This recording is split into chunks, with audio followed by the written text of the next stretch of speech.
మీరు చూస్తున్నారు non stop 9 PM news. దృఢ సంకల్పం కార్యదీక్షలు ఉండాలి కానీ మనిషికి అసాధ్యం అన్నదే లేదు. గురి చూసి కొడితే విజయం దానంతట అదే వచ్చి మీ ముంగిట్లో వాళ్తుంది. అందుకు ప్రత్యక్ష సాక్ష్యం ఓ మహిళ. దేశం కాని దేశంలో పోరాడి విజయం సాధించింది. 1 కాదు 2 కాదు 10కి పైగా బహుళ జాతి సంస్థలకు అత్యున్నత హోదాలో పనిచేస్తోంది. ఇంతకీ ఎవరా ధీర వనిత అనుకుంటున్నారా? మీరే చూడండి. మనం చెప్పుకుంటున్నది ఈవిడ గురించే. పేరు వినోద్కా మూరియా. చూడ్డానికి చాలా జోవియల్ గా కనిపించే ఈ మహిళ విజయం వెనుక చాలా ఆటుపోట్లున్నాయి. పంజాబ్ జలంధర్ ప్రాంతానికి చెందిన వినోద్కా మూరియా చాలా సాదాసీదా కుటుంబంలో జన్మించారు. తల్లి గృహిణి, తండ్రి బస్ డ్రైవర్. జీవనోపాధి కోసం వారి కుటుంబం ఇంగ్లాండ్ కు వలసపోయింది.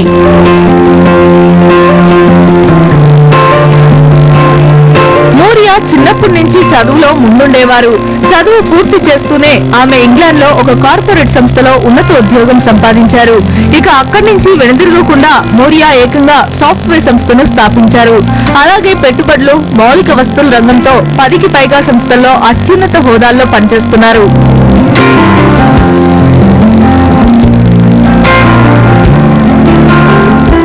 ఐరోపా దేశాల్లో వ్యాపార కార్యకలాపాలను నిర్వహిస్తూనే తనకు జన్మనిచ్చిన భారత్ లో క్లీన్ ఎనర్జీ పేరుతో విద్యుత్ ఉత్పాదన ప్రారంభించబోతుంది మూరియా.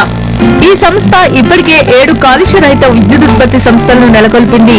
ఇందుకు గాను మూరియాను England prince Charles Asian business women of the year అవార్డుతో సత్కరించారు.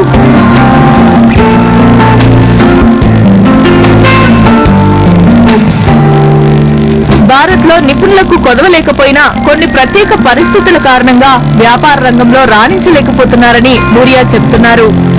And what they absolutely made sure was that we got the opportunities to do what we could do. It's up to us to achieve what we could do, but they were going to support it. So we all ended up with, degrees and MBAs and all kinds of qualifications.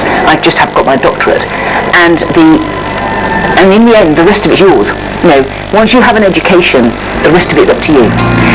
దేశం కాని దేశంలో వ్యాపారం సాగిస్తూ దేశానికి పేరు తెస్తున్న వినోద్కా మూరియా అందరికీ ఆదర్శప్రాయురాలు.